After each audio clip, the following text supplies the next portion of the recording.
আপনাকে বলছি একটু শুনুন মন দিয়ে, কথাগুলো শুনুন, ভালো লাগবে যদি ভাবতে পারেন। ক্রোধ বুদ্ধি বিনাশ করে। আমাদের মধ্যে যে রাগ ক্রোধ থাকে, সে কী করে? তার কাজ হচ্ছে বুদ্ধিকে বিনাশ করে। অহংকার সে কী করে?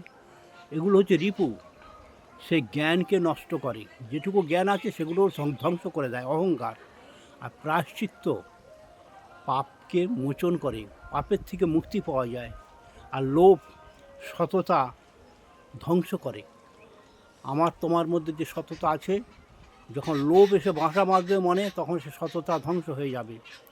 আর ঘুষ, আজকাল তো প্রায় ঘুষ, ঘুষের টাকা, কাটমানি, হেন তেন বহু কিছু। এই ঘুষ হচ্ছে কি, ন্যায়বোধ লুপ্ত করে।